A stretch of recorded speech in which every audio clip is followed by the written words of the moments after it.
आनंद सद्गुरु साईनाथ महाराज की जय। सद्गुरु भरद्वाज महाराज की जय। गुरुदेव दत्त। सद्गुरु श्री साईनाथ యొక్క సాన్నిధ్యం ఆచార్య భరద్వాజ మాస్టర్ యొక్క ఆశీస్సులతో ఈరోజు సాయినగర్లో శ్రీ సాయి మాస్టర్ కూతురు రెండవ భాగం గురించి వివరించుకుంటున్నాం. ప్రతిరోజు కూడా మాస్టర్ గారి గురించి వారి యొక్క స్థుతి గురించి వివరించుకోవడానికి కారణం ఏంటంటే మనం ఫిబ్రవరి 2024 సంవత్సరం 7వ తేదీలో అఖిల భారత సాయి మాస్టర్ భక్తి సమ్మేళనం జరుపుకోబోతున్నాం. ఆ సమ్మేళనంలో మాస్టర్ గారి యొక్క దివ్యత్వం, మాస్టర్ గారి యొక్క నిజస్థితి అవగతం కావడానికి ముందుగా కొన్ని నెలలుగా మహాత్మ ముదివిడి గంధంలోని సారాంశం, సాయి ముస్లిం సారాంశం అంటే ఎందుకంటే ఈయన వ్యక్తిత్వం ఏమిటి, ఈయన నిజస్థితి ఏమిటి తెలుసుకోకుండా సమ్మేళనకు వచ్చామనుకోండి మనకేమర్థం అవుతుంది, ఆయన కింద ఈ సమ్మేళనం చేస్తున్నారనే అనుమానం, సందేహం, సంశయం రావచ్చు. అందుకోసము కొన్ని మాసాలుగా ఈయన యొక్క జీవిత విధానము వివరించుకోవడానికి ప్రయత్నం చేస్తున్నాం. అంటే ఈ జీవిత విధానం ద్వారా మనం ఏం తెలుసుకుంటున్నాం అంటే ఒక మనీషిగా మారడానికి మనీషిగా, మహనీయుడిగా, మహాత్ముడిగా, మహాపురుషుడిగా, అలాగే దైవత్వం చెందినవాడిగా మారడానికి అవకాశం ఉంది అని మన కళ్ళెదురుగానే కనిపించిన జీవిత విధానం. ఎందుకంటే ఈయన మనలాంటి మామూలు వ్యక్తిత్వం మనిషే, కానీ చిన్నప్పటి నుంచి ఆయన బాల్య చేష్టలు, ఆయన విద్యాభ్యాసము, ఆయన ఉద్యోగము, ఆయన గృహస్థ జీవితము ఇవన్నీ కూడా మనం జాగ్రత్తగా గమనించాలి. అంటే ఈయన గృహస్థే, ఈయన ప్రొఫెసర్గా వచ్చేసారు ఇంగ్లీష్లో డిపార్ట్మెంట్లో పెద్ద ప్రొఫెసర్. మరి ఈయన పరిస్థితి ఎలా పొందగలిగారు అనేది ఆలోచించాలి. అంటే ఏమిటి, మానవ జన్మకి ఒక సార్థకత ఒకటి ఉంది. ఆ సార్థకత ఏంటంటే తృప్తి, శాంతి, ఆనందాలతో జీవించడం, బతకడం కాదు. అలా ఆనందము, తృప్తి, శాంతి కలిగినప్పుడు వాడు చిత్తప్రజ్ఞ అవుతాడు. ఎందుకంటే పొంగడు ఉన్నదాంతో తృప్తి, ఆ తృప్తిలోని శాంతి. అదే మానవ జీవితం యొక్క రహస్యం. అది అనేకమైన మహాత్ములు తెలియజేశారు. వివేకానందుడు సన్యాసి అంటున్నాం, అబ్దుల్ కలాం గారు సన్యాసి అంటున్నాం, కానీ గృహస్థగా కూడా మనం సాధించవచ్చు. అంటే ఇవన్నీ మనకు వీలు కాదు అనే ఆలోచన వచ్చేస్తుంది కదా సార్. ఈ పూజ మనం ఏదో మామూలుగా పూజా పుస్తకం చేసుకుంటామే కానీ, ఇంతవరకే అనుకుంటామే కానీ జీవితంలో ఒక గమ్యం ఒకటి ఉంది, ఆ గమ్యాన్ని మనం కూడా చేరవచ్చు అనే ఆలోచన కలిగించాలి కదా. ఆలోచన కలిగించాలంటే ఆ విధానంలో వెళ్ళిన మార్గదర్శిని మనం తీసుకోగలగాలి. అటువంటి ఒకరు ఉన్నారు అని తెలుసుకోవాలనుకోండి, మనకు అది ఉత్సాహం వస్తుంది. అతను వెళ్ళాడు కాబట్టి మనం కూడా వెళ్ళడానికి ప్రయత్నం చేస్తాం. వెళ్ళగలుగుతామా వెళ్ళడం వాడి ప్రయత్నాన్ని బట్టి ఉంటుంది.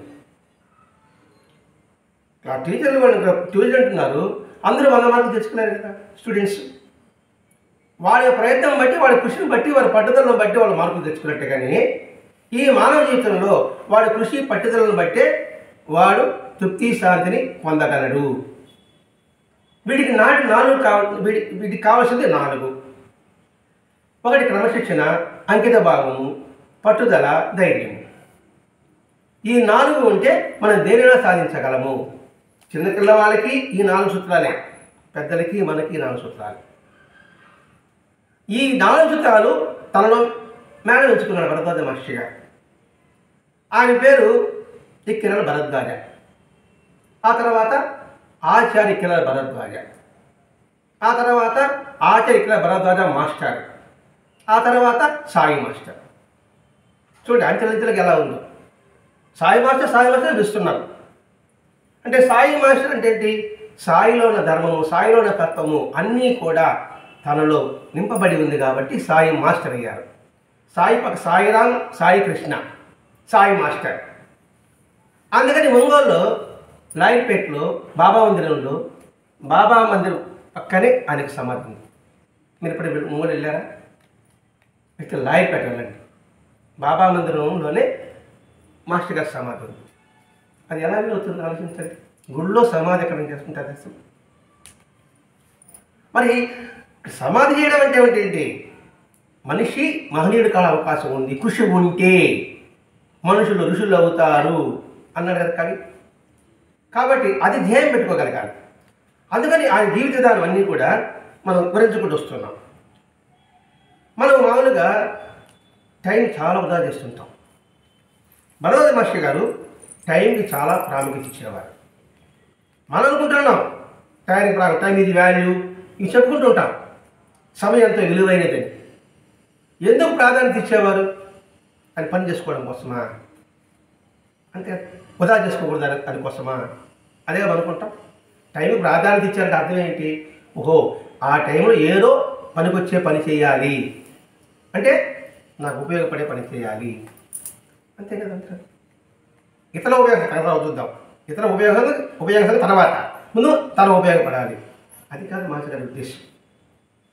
ఎందుకంటే దేనికైనా ప్రమాణం భగవద్గీత. కృష్ణ భగవానుడు చెప్పాడు, కాలాయనమా, నేను కాలమే నేను అని చెప్పాడు. కాలమే నేనని చెప్పాడు అంటే ఏమిటి? సమయమే కృష్ణుడు. అర్థమేదనుకుంటాను సార్. కాలమే నేను అన్నప్పుడు ఏంటి? సమయమే ఆయన. శివుడే ఉన్నాడు, కాలస్వరూపుడు నేను అన్నాడు. సమయమే ఆయన స్వరూపం. మరి సమయమే ఆయన స్వరూపం, సమయమే ఆయన అన్నప్పుడు ఆ సమయాన్ని మన ప్రాధాన్యత ఇవ్వాల్సిన అవసరం ఉందా లేదా? అంతేగాని టైం వాల్యూ కాబట్టి నేను పని చేసుకుంటాను, వృధా చేసుకుంటాను కాదు. ఈ భావంతో చేశాడు మాస్టర్ గారు. అంటే ప్రతి ఒక్క విషయంలో, ప్రతి ఒక్క విధానంలో కూడా భగవద్గీతను దర్శించారు. లేక ఆయన మహాత్ముడు బుద్ధి పెట్టి ఎలా అవుతాడు సార్? నేను కూడా టైం చాలా ప్రాధాన్యత ఇస్తానండి, పంక్చువల్గా డ్యూటీ చేస్తాను, పంక్చువల్గా ఇంటికి వస్తాను, పంక్చువల్గా హోంవర్క్ చేస్తాను. మనం అనుకుంటున్నాం ఫంక్షన్ పనులు అన్ని పనులు చేస్తాను అనుకుంటున్నాం. ఆ పనులు ఫంక్షన్ ఏముంది? ఆ పనులు ఈ భావం ఉందా? నేను ప్రతి పని కూడా భగవంతుని యొక్క పని అనే భావం ఉందా? మనకింతవరకు లేదు. మన పని అనుకుంటున్నాం సార్, కాదు. ఇది భగవంతుడు నాకు ఇచ్చిన పని, ఇది భగవంతుని యొక్క సేవ అని భావించి చేసేవాడు మనం ఎంతమంది ఉన్నాము? నా డ్యూటీ అంటున్నాం అంతే. డ్యూటీనే గాడ్ అన్నాడు కృష్ణుడు కూడా. వివేకానంద అదే మాట చెప్పాడు, నీ వృత్తే నీ ధర్మం, నీ వృత్తే దైవం. ఇక్కడ చేసిన భావన యాంత్రికంగా చేయడం ఒకటే, భావంతో చేయడం వేరే. మెకానికల్ చేస్తుంటాం సార్, ఏదో మనసు ఎక్కడ పెట్టి పని చేస్తుంటాం, నేను అన్ని పని సక్రమంగా చేశాను అనుకుంటాం. కానీ దృష్టి పెట్టి చేశాను అనుకోండి, పనికి పని ఫలితము దృష్టి, భగవత్ పని. అందుకే రామకృష్ణ అడుగుతాడు, రామకృష్ణ పరమహంస, ఒక చేత్తో పని చేయి, ఒక చేత్తో ఆయన పాదాలు పట్టుకో. పాదాలు పట్టుకోవడం దేవుడితో ఉండమనే కాదు సార్, నిరంతరము ఆయన దృష్టి నిలుపు. ఇదే మాస్టర్ గారి ప్రాధాన్యత ఎందుకు ఇచ్చేవాడు, ఇందుకోసం ఇచ్చేవాడు.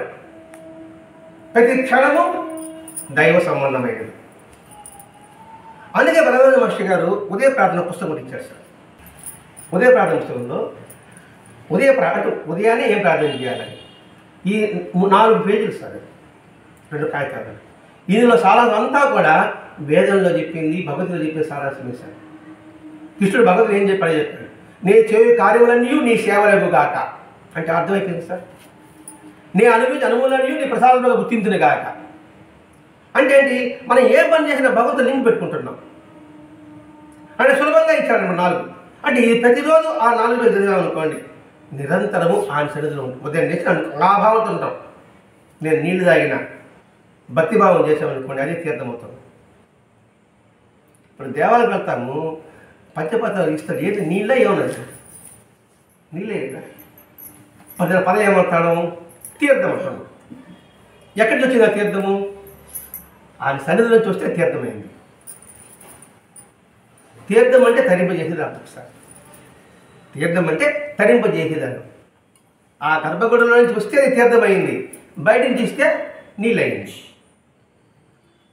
అదేవిధంగానే ఇప్పుడు నైవేద్యం పెట్టాం, ఆ తర్వాత ఆ పళ్ళెం తీసి ఆయనకి నైవేద్యం తీసిన తర్వాత అది ప్రసాదం అయింది. తర్వాత ప్రసాదం అయింది దేవుడు తింటాడండి ఎందుకు అనవసరంగా అంటారు అంటారా? అన్నారు ఇప్పుడన్నా అది తింటాడు నిజంగా అని తింటున్నాడా? మీరేగా తింటున్నారు, అవునా కదా? మనం నిజం ఒప్పుకోవాలి ఇక్కడ మనం.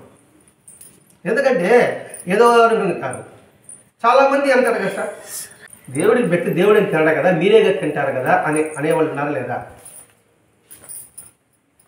దేవుడు తింటాడు. ఎట్లా? మనకి ప్రమాణం భగవద్గీత చెప్పుకున్నాం. దేనికైనా భగవద్గీత ప్రమాణం ఉంది.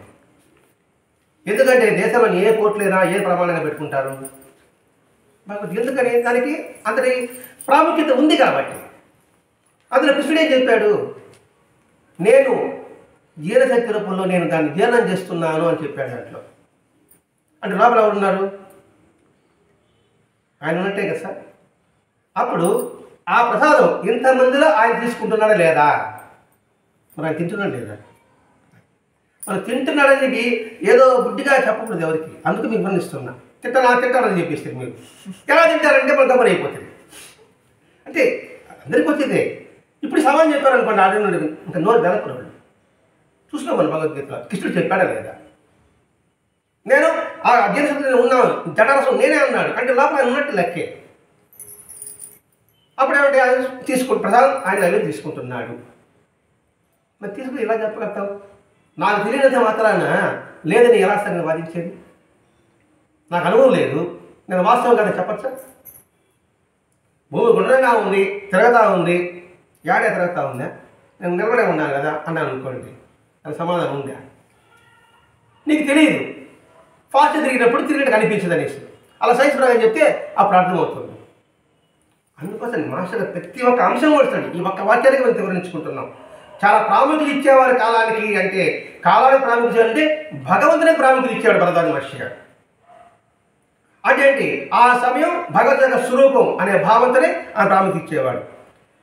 ఎలా దాన్ని సద్వినియోగపరచుకోవాలో మనం నేర్చుకోలేకపోతున్నాం. ఆల్రెడీ ఉదయం నిద్రలేసి మనం 6 గంటలకు లేస్తున్నాము, 5 గంటలకు లేస్తున్నాము, రాత్రి పడుకుని 10 అవుతుంది అనుకోండి. ఈ కాలంలో మనం ఎంత సమయం సద్వినియోగం చేసుకున్నాం? ఎవరికి వాడు వేసుకున్నారు అనుకోండి, బోరు టైం మిగిలిపోతుంది. ఒక పని 10 నిమిషాలు చేసే పని 20 నిమిషాలు చేస్తున్నాం, 20 నిమిషాలు చేసే పని అరగంట చేస్తున్నాం. అవునా కాదు? ఆలోచించుకోండి. ఎవరికి వాడు అంతే. ఆ సమయం అంతా మిగిలితే సాయంకాలానికి గంట మిగలదా? ఆ గంటని సద్విషయాలు మంచి మాటలు మాట్లాడుకోవచ్చు, పిల్లలకి మంచి నేర్పచ్చు, నీతి కథలలో చెప్పచ్చు. అలా అలా నాటారనుకోండి చిన్నప్పుడే, వాళ్ళు పెద్ద అయిన తర్వాత దుర్బుద్ధి ఆలోచనలు రావు. వారి మీరు మిత్రలాభం మిత్రభేద కథలను చెప్తున్నారా? ఎందుకు పెట్టారు పెద్దలు? అట్లాంటి చేయడం ద్వారా వాళ్ళ ఆలోచన వస్తుంది. ఇప్పుడు కాదు ఆలోచన, ఇంకోసారి వస్తుంది. అందుకే నక్క కాకి కథ, కాకి వడ అంతే కదా సార్. ఆ వడ కాకి చెట్టు మీద ఎత్తుకోబోతుంది. ఆ వడది నాని నక్క బాగా పొగుడుతుంది. పొగిడితే కాకి వేసి పొంగిపోయి కాకా నడుస్తుంది. అరస్తేనే వడ ఏం చేస్తుంది? కింద పడిపోతుందా? కింద పడిపోయింది, నాకు ఎత్తుకోబోయింది. ఈ కథ నాకేం లాభం అంటాడు మనడు. నేను కాకి ఏమైనా మాట్లాడుతుందా, నక్కేమైనా మాట్లాడుతుందా, మీరు పిచ్చి చెప్తున్నారే తాతయ్య అని అన్నాడు అనుకోండి. అలా కాదైనా నువ్వు బాగా పెద్ద అవుతావు, చదువుకుంటావు, ఉద్యోగం చేస్తావు, నిన్ను పొగిడేవాడు వస్తాడు, కాబట్టి నువ్వు జాగ్రత్తగా ఉండు అని కథ ఉపయోగపడతా. సార్ తప్పు చెప్తే చెప్పండి సార్ మీరు. అందుకని అటువంటి పెద్దలు అటువంటి కథలు చిన్నప్పుడు చెప్పేవారు.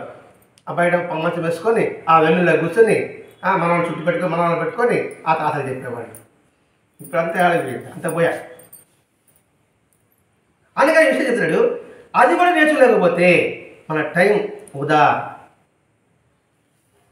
ఇప్పుడు ఈ ఒక్క విషయం మాస్టర్ గారు మనం గ్రహించాల్సి ఉందా లేదా? ఇక్కడ టైం అంటే ఏంటి? భగవత్ స్వరూపం అనే ఒక పక్కనే గుర్తుపెట్టుకున్నాం. ప్రతి క్షణము కూడా ఆయన యొక్క స్వరూపం అన్నప్పుడు ఆ క్షణాన్ని భగవత్మయంగా మనం చేసుకోగలం. అప్పుడు ఏ పని చేసినప్పటికీ కూడా భగవంతుడు నాకు ఈ పని ఇచ్చాడు, తక్కువ పని ఇచ్చాడు, దిగులు ఉండదు. నాకు ఈ పని ఇచ్చాడు ఆయన, అంతే. ఆయన పని నేను చేయాల్సిందే కదా. ఇది ఆయన పని అనుకున్నప్పుడు ఆనందం ఉంటుంది. అందుకే మనకి ఇష్టమైన పనే చేయాలనుకుంటాం, ప్రతి ఒక్కరికి ఇష్టమైన పనే చేసుకుంటాం. ప్రతి పని ఇష్టంగా మార్చుకోవాలి.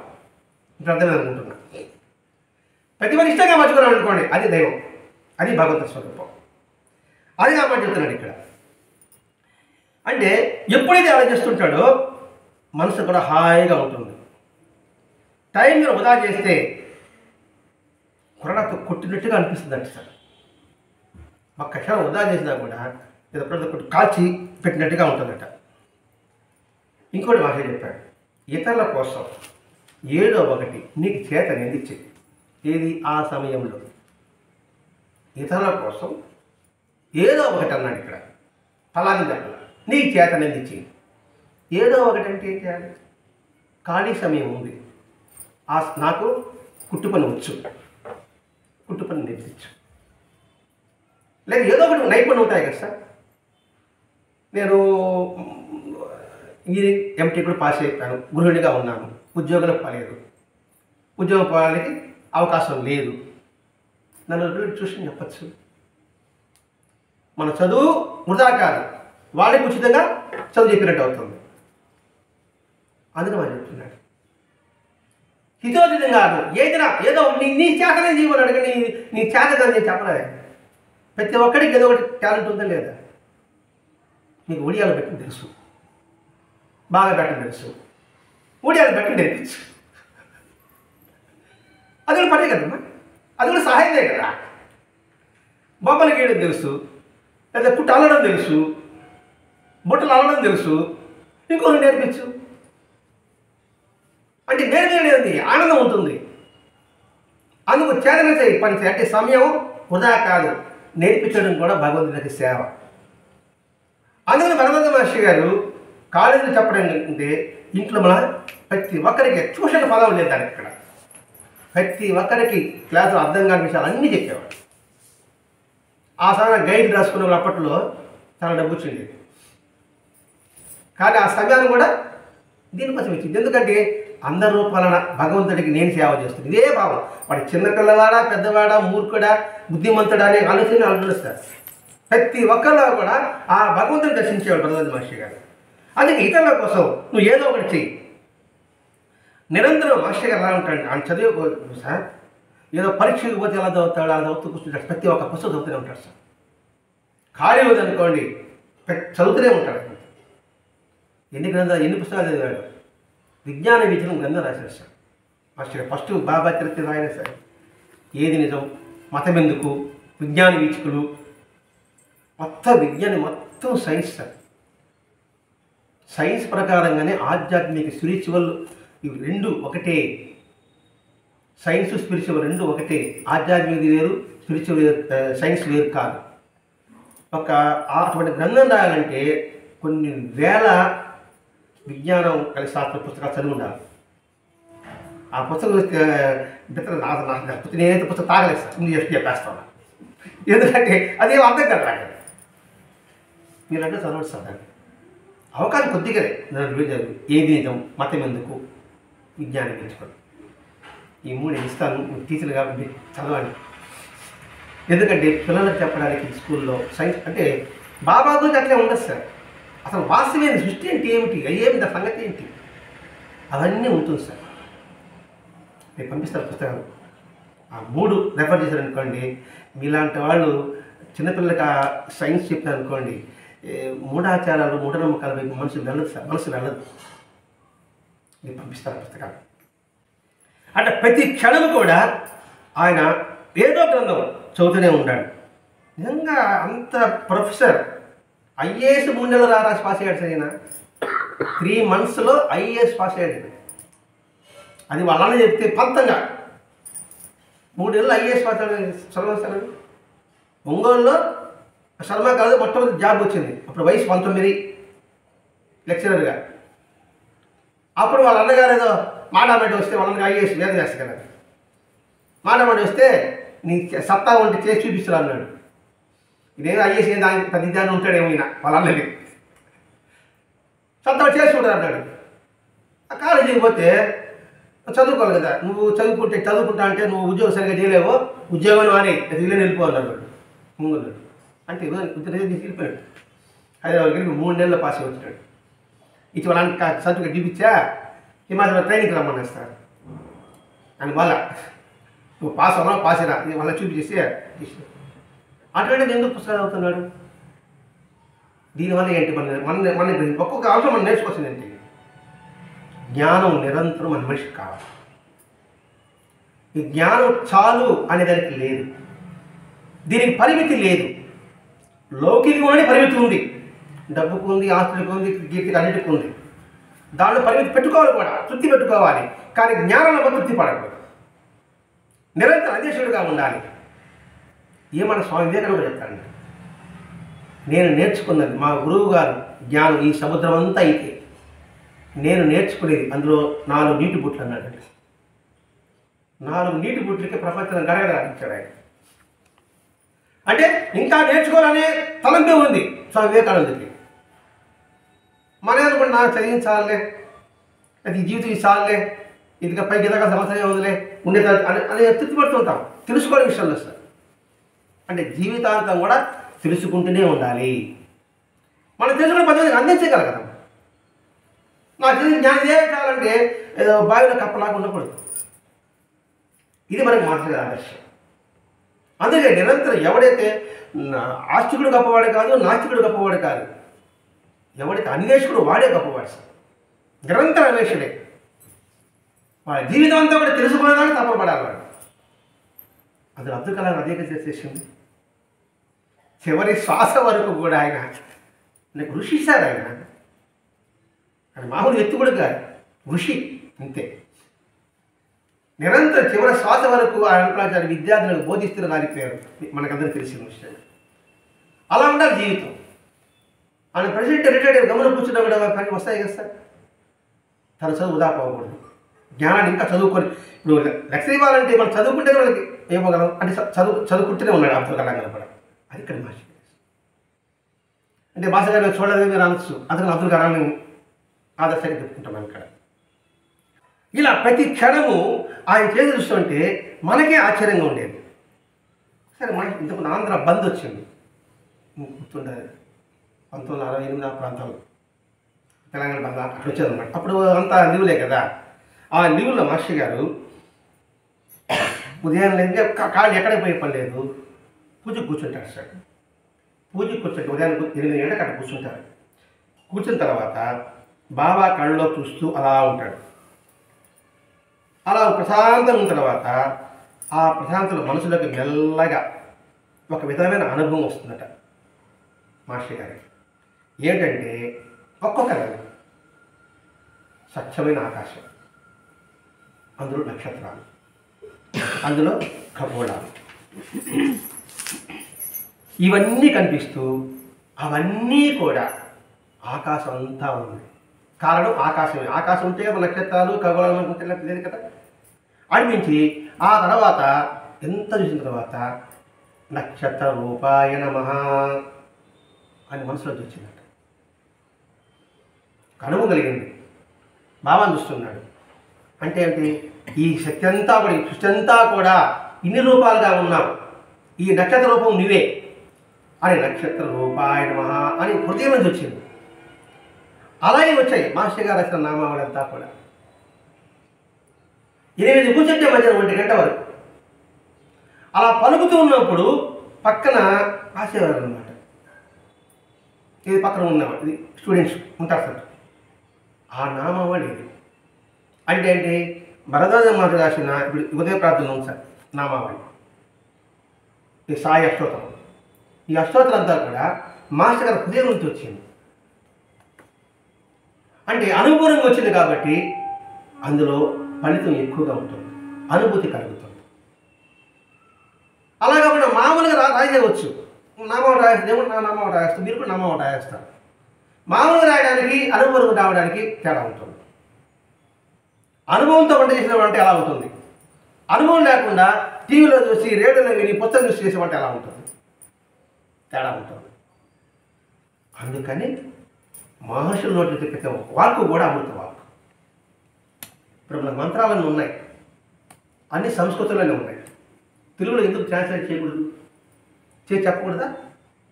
చెప్పచ్చు. కానీ దానికి ఉన్నంత అనుభూతి మనం ట్రాన్స్లేట్ చేస్తే రాదు. ఎందుకంటే మహర్షుల్లో హృదయంలో చూసిన భావాలన్నీ ఆ వేదాన్ని కూడా, వేదం అందుకే అపౌరుషేయాలంటారు సార్. ఏదో రాసింది మాత్రం కాదు, వాడికి అనుభవం నుంచి వచ్చింది అవన్నీ కూడా. అందులో వాడికి గొప్ప శక్తి ఉంటుంది. అలాగే మాస్టర్ ప్రతి ఒక్క నామాలకు కూడా, అంటే అష్టోత్తర నామాలకు కూడా అంతటి శక్తి ఉంది. అంటే ఇలా ఒక్కొక్క నామం యజమానిని నమః అంటే యజమాని నామం అంటే ఏంటి? యజమాని అంటే మన ఇంటికి యజమాని అనుకుంటున్నాం, కాదు, సృష్టికి యజమాని. శివుని ఆజ్ఞ చేయమైనా కొట్టదు అని పదం వాడతాం మనం. ఇవంతా నడిపేవాడు ఒకడు ఉన్నాడు, కాడు వాడు యజమాని అని భావన అనుమతించేవాడికి యజమాని నమః. ఎందుకంటే సాయినాథుడు సృష్టి అంతా దాని యొక్క స్వరూపంగా దర్శనమిచ్చాడు, సకల సాధు స్వరూపంగా దర్శనమిచ్చాడు, సకల జీవ స్వరూపంగా దర్శనమిచ్చాడు. మరి అన్నిటికీ ఆయనే యజమాని కదా, అందుకని ఆభావ యజమాని నమః. ఇట్లా ప్రతి ఒక్క నామం వచ్చేది. అప్పుడు వచ్చిందే ఈ నామావళి. ఆ నామావళి ఏదో 100, 108 కాదమ్మా, 350 నామాలు వచ్చినాయి సార్. దాన్ని మాస్టర్ ప్రిఫరెన్స్ 108 నామాలు మనకు అందించాడు. నంబర్ తప్పలేదు, అలా వస్తే లెక్క పెడితే 350, 320 వచ్చింది. ఏది అమర అనుభూతి చెప్తున్నప్పుడు దాని 108గా మనకు అందించారు. ఆయన పూజ చేసిన చెప్పు ఒక్కొక్కరు వస్తాడు, కూర్చొని అలా కదలకుండా పూజ చేసేంత అక్కడే కూర్చుంటేస్తాడు. 3 గంటల సేపు ఒక కుక్క కదలకుండా కూర్చోగలిగిందంటే పరిస్థితి ఆలోచించండి. పూజ అయిపోతానే వెంటనే వెళ్ళిపోతుంది. ఎంతమంది కూర్చొని మనుషులు దాటుకుంటూ వచ్చి ముందు కూర్చుంటారు సార్ కుక్క. అది నల్లటి కుక్క మనకు మహాత్ములు జరుగుతుంది. అంటే ఇక్కడ పరిస్థితులు ఎలా ఉంటుంది? మహాత్ములకి దివ్యస్ అనేది జంతువులు గుర్తుపడుతున్నాయి, మనం గుర్తుపట్టలేకపోతున్నాం. లేకపోతే 3 గంటల సేపు నిలబడకుండా ఒక కుక్క, వీధి కుక్క, మామూలు పెంపుడు కుక్క అయితే ఉంటుంది, వీధి కుక్క ఎలా ఉంటుంది? మరి ఇంట్లో కుక్క అయితే సరే ఖచ్చితంగా ఉండాల్సిందే. అలా 3 గంటలు వెళ్ళిపోతుంది. కానీ దాని పట్ల మాస్టర్ గారికి ఏం బాగా ఉండదు. కొంతకాలం అయిన తర్వాత ఈలో ఆ కుక్క చనిపోతే పంచ లాక్కోబోతున్నారు. మాస్టర్ గారు ఈ కుక్కే మాస్టర్ గారు అంటే మాస్టర్ ఏ స్పందనలే, అయ్యో అవునా అనలే, అవునానే ఉన్నాడు అంతే. మరి ఈ కుక్క కదా మన పూజ ఉండేది, అయ్యో పాపం అని ఫీలింగ్ ఏంటంటే మాస్టర్ గారు అంటే ఏంటి, అన్నీ సర్వసాధారణంగా చూశాడు. రుణానుబంధం వచ్చి వినింది, రుణానుబంధం తీరిపోయింది, వెళ్ళిపోయింది, అంతే. ఇంకా పొంగడ ఎలా ఉంటుంది సార్? మనం కుక్కని వేస్తాం, ఆ కుక్కకి గాయం ఏంటంటే చనిపోయింది అనుకోండి, ఎంత బాధపడతాము? బాధపడేవాళ్ళు లేరంటారా? రుణానుబంధం పెంచాము, రుణానుబంధం అయిపోయింది, అంతే. ఆ ఫీలింగ్లో ఉండడం అలవర్చుకోగలగాలి, అంతే. అది కుక్క కావచ్చు, పిల్లి కాదు, మనిషి కూడా కావచ్చు. ఎందుకంటే సామర్థ్యం మనలోనే ఉంది. సామర్థ్యం మంచుకోవడానికి అవకాశం ఉందా లేదా? పోనీ అలా కుంగి నువ్వేమో చేయగలవా? ఇట్లా ఆలోచించండి, రివర్స్ ఆలోచించండి. నువ్వు బాధపడి దానిని బతికించగలవా? ఏ ప్రాణి సరే. మరి దానికోసం చింతించి నీ సమయం ఎందుకు వృధా చేసుకోవడం?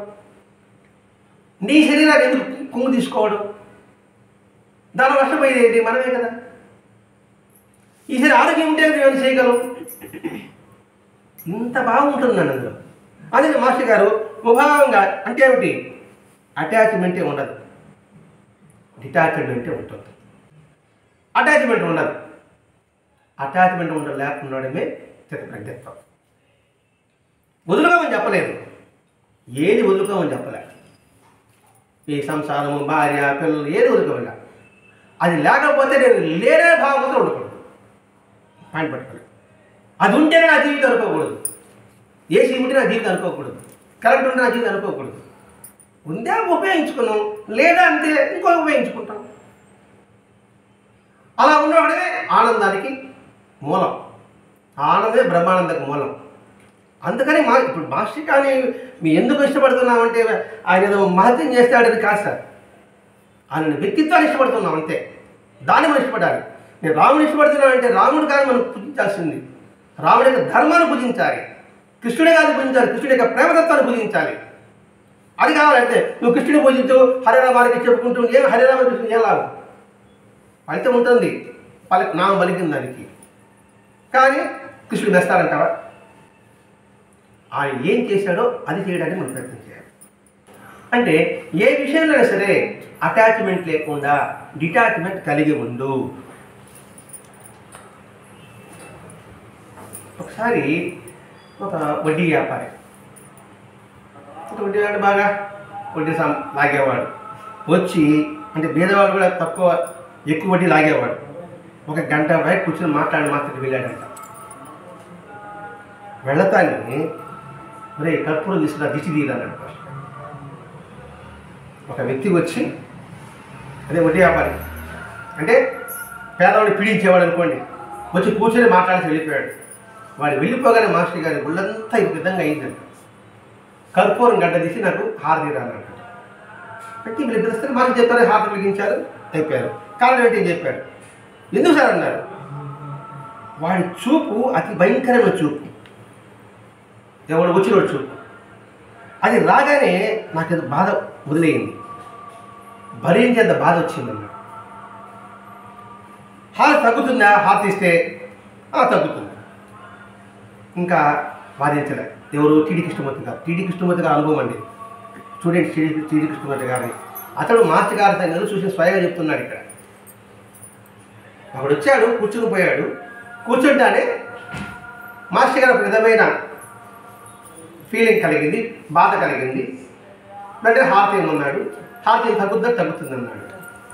అంటే దిష్టి ఉందా అంటే ఉంది. ఒక చూసి చూస్తారు కదా, ఒక కళ్ళు ఎలా ఉంటుందా, కొందరు కళ్ళు శాంతంగా ఉంటుంది, కొందరిది భయంకరంగా ఉంటుంది. అంటే దిష్టి అనేది ఉంది. ఇది మూఢనమ్మకం కాదు. సైన్స్ ప్రకారంగా చూసుకుంటే కూడా మనలో భావాల ప్రకంపన ఎదుటి వాడికి తగ్గుతుంది.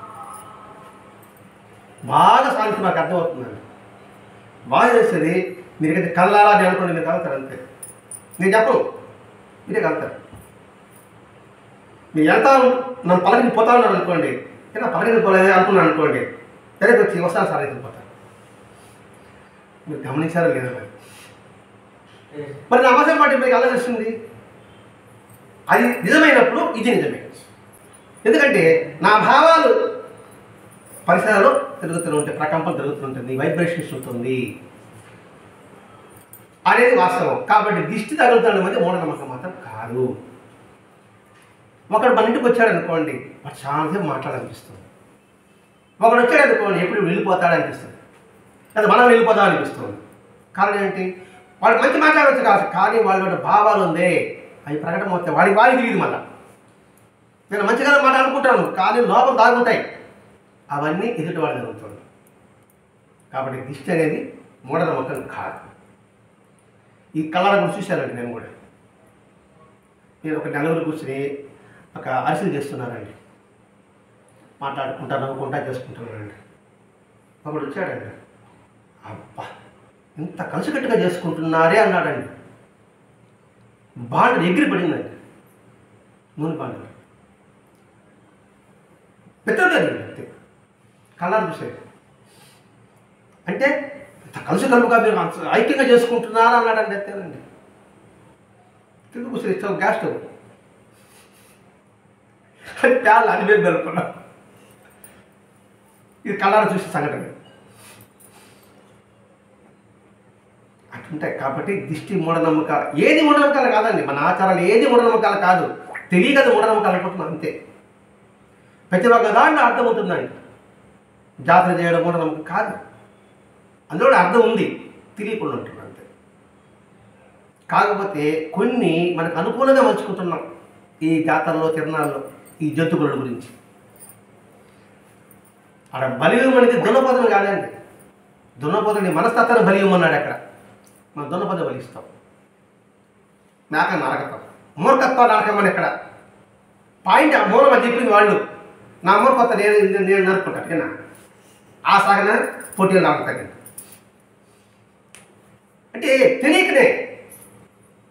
అందుకని వాళ్ళు చెప్పిన అర్థం ఒకటి, మనం అర్థం చేసుకున్నది ఒకటి. కానీ ప్రతి ఒక్కటి ఆచారాలన్నీ కూడా తప్పు కాదు.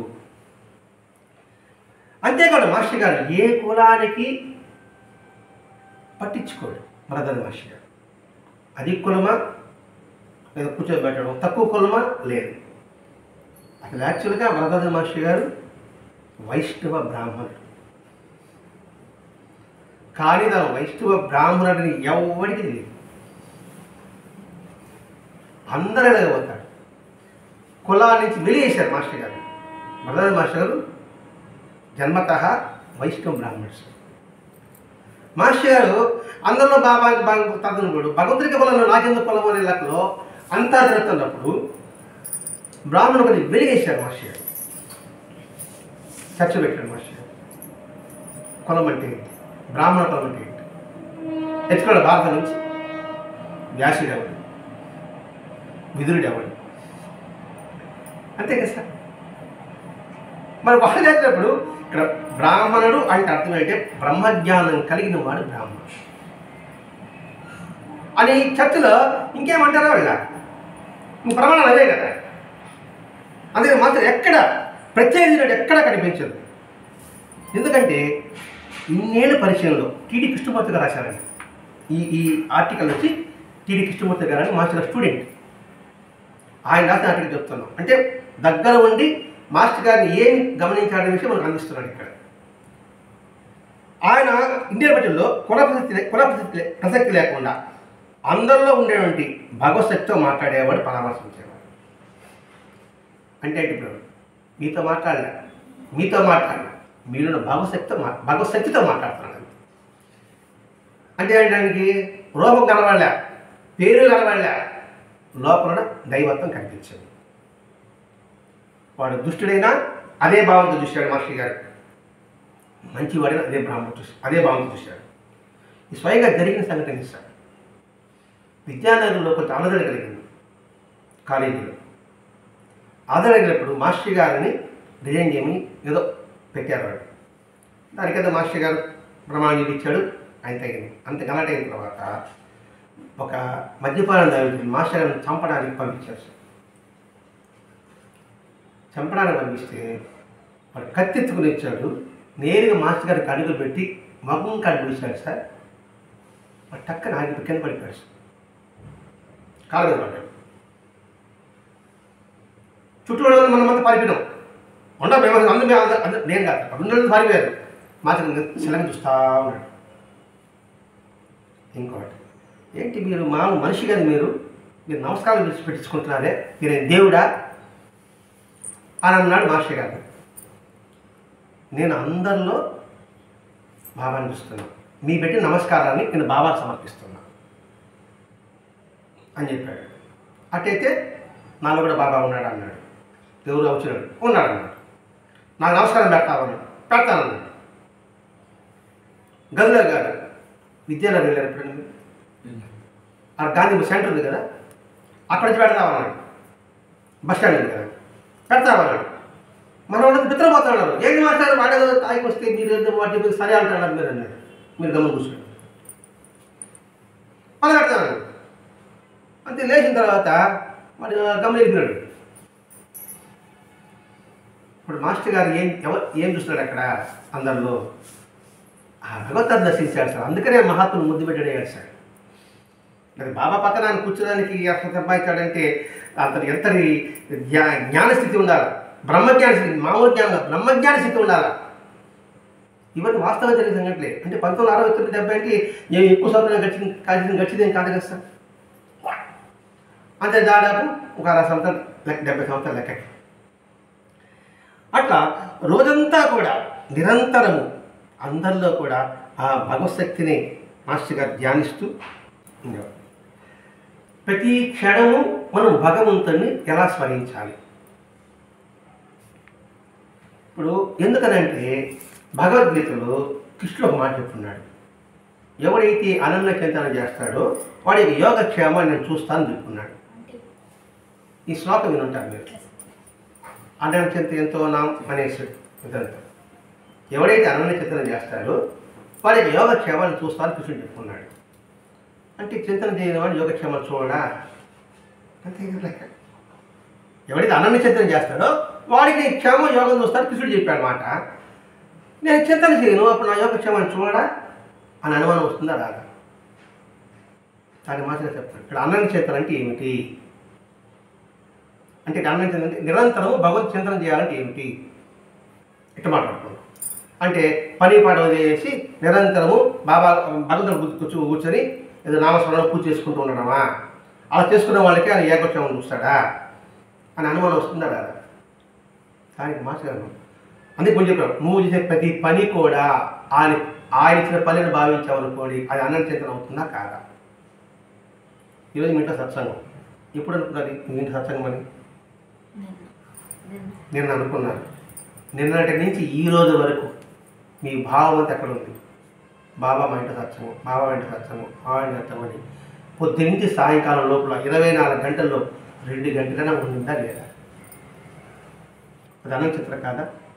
మీరు నైవేద్యం తయారు చేస్తున్నారు. ఎవరు ఇచ్చారు? ఏం చేస్తాం? బాబాకి నైవేద్యం చేస్తానంటారా? మాకు నైవేద్యం అంటున్నారు మీరు, బాబాకి అంటున్నారు. మరి చింతన కాదా? కాబట్టి ప్రతి ఒక్క పనిలో కూడా ఉన్నప్పుడు ఏదో ఒక పని మార్పు చేసుకుంటారా? కాసేపు పారాయణ చేసుకోవచ్చు, కాసేపు భజన చేసుకోవచ్చు, కాసేపు మంచి మాట చెప్పుకోవచ్చు.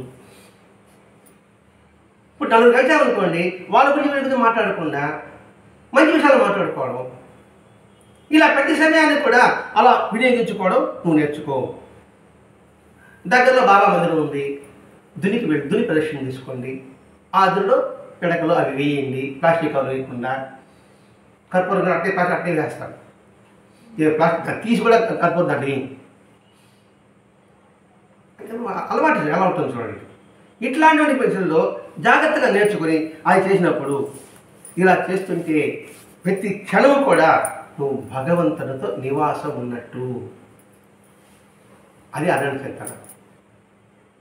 ఇప్పుడు మనం పొంగల్ పెడతాం కదండి. ఇప్పుడు ఒక పాత్ర తీసుకుంటామా, ఆ పాత్ర అట్లే పెట్టేస్తాం పొయ్యి మీద, ఇంక దానికి ఏమైనా చేస్తామా? ఏం చేస్తాం? ఆ పాత్రకి పసుపు కుంకుమ పెట్టి చేస్తాం. ఎందుకని? పవిత్రమైనట్టుగా. ఆ విధంగా ప్రతిరోజు పసుపు కుంకుమ పెట్టబల్లా. ప్రతిరోజు నేను భగవంతుడిని నైవేద్యం చేస్తున్నాను, ఎందుకంటే మన ఇంట్లో వాళ్ళు ఆ రూపంలో వాళ్ళు తింటున్నారు కదా, ఆ భావం మీరు వంట చేయండి. అదేవిధంగా ప్రతిరోజు వాళ్ళని ముగ్గేస్తున్నారు. ముగ్గు ఎందుకు వేస్తున్నాం మనం? ముగ్గు అంటే లక్ష్మి, అంతే కదా. మరి ముగ్గు వెళ్ళేటప్పుడు ఈరోజు లక్ష్మి మా ఇంటికి రావాలి అనుకుని వేయడమే, తప్పే ఉందా? అది అనన్య చింతన కాదా? రోజు ఇల్లు చూపుతున్నాం, కృష్ణాష్టమి మాత్రం గడప నుంచి ఆయన పాత్ర వేసుకుంటూ దేవుడు దగ్గరకు వస్తాం. అంటే కృష్ణుడు మా ఇంటికి రావాలని. ప్రతిరోజు చిమ్మేటప్పుడు నువ్వు ఆ పాదలే మళ్ళా భగవంతుడు మా ఇంట్లోకి రావాలి, నువ్వు శుభ్రం చేసి పెట్టాలి అనుకుని ఇల్లు చిమ్మామనుకోండి, ఆ అనన్య చింతన కాదా? ఇదే సులభమైన మార్గం చెప్పింది. అనన్య చింతన అంటే జపమాలు తిప్పుకొని ఏదో గుడికి చుట్టే రోజు 10 సార్లు 100 సార్లు ప్రదర్శన చేయమని ఉద్దేశమే కాదండి. మనం చేసే ప్రతి పనిలో కూడా ఆ విధంగా చేయడం అలవర్చుకోండి. ఇదే అనన్య చింతన అవుతుంది. ఇదండి మాస్టర్ గారు ఆయన చేసిన జీవిత విధానం. ఈ లక్షణాలు చెప్పిన తర్వాత ఆయన పట్ల మనకి ఇష్టం ఏర్పడదా? ఒక సినిమా యాక్టర్ ఏదో చేస్తేనే మనం వాడి ఫ్యాన్ అవుతున్నాం. మనం వాడు ఏముండదు, యాక్షన్ చేస్తాడు. సినిమాలో యాక్షన్ చేస్తాడు, ఆ నటించడానికి వాడికి ఫ్యాన్ అయిపోతున్నాం మనం. వాడు నిజం ఎట్లా అవుతుందో వాడికి ఇది మళ్ళీ. అలాగే నిజంగా ఈనాడు ఈ ఫ్యాన్ కాకుండా మనం ఎలా ఉండాలి అంటే, మన హీరో ఎవరు? భరద్వాజ మాస్టర్ గారు. ఆ హీరో లక్ష్మణం మడి పుచ్చుకోవాలి. అది నేర్పేదే ఈ గ్రంథం. అందుకే ఈ ఆర్టికల్ టైటిల్ పేరు కూడా సోమ సూర్య లోచనుడు టైటిల్ పేరు సార్. సోమ చంద్రుడు, సూర్యుడు జ్ఞానం, లోచన అంటే కళ్ళు కలవాడు. భరద్వాజ మాస్టర్ గారు చంద్ర సూర్య గల కళ్ళు కలవాడు. ఒక కంటిలో శాంతి, ఒక కంటిలో జ్ఞానం. అటువంటి దివ్య పురుషుడు భరద్వాజ మాస్టర్ గారు. అందుకని ఈ భరద్వాజ మహర్షి గురించి ఆయన యొక్క వ్యక్తిత్వాన్ని మన జీవితంలో అలవర్చుకోవాలనే మనం ఇక్కడ అన్ని వివరించుకున్నామండి. ఒక్కొక్క ప్రతి పనిలో కూడా మనం ఏం నేర్చుకోవాలనే సంగతి మనం ఇప్పుడు తెలుసుకున్నాం. అంటే ఏంటి, చివరి శ్వాస వరకు మనం నేర్చుకుంటూ ఉండవలసిందే. ఆ తత్వాన్ని అలవర్చుకోవడం కోసం ఈరోజు భరద్వాజ మహర్షి గారు ఆ టీడీ కృష్ణమూర్తి గారి ద్వారా మాస్టర్ గారి సన్నిధిలో ఉంటూ ఆయన యొక్క ప్రతి కదలికని మనకు అందించాడండి. ప్రతి కదలికలో కూడా జ్ఞానం. ఆ జ్ఞానాన్ని మనం అలవర్చుకోవడానికి సాయి మాస్టర్ శక్తిని మనం ప్రార్థిస్తూ స్వస్తి. శ్రీ సచిదానంద సద్గురు సాయినాథ్ మహారాజ్ की जय. सद्गुरु भरद्वाज महाराज की जय. गुरुदेव दत्त.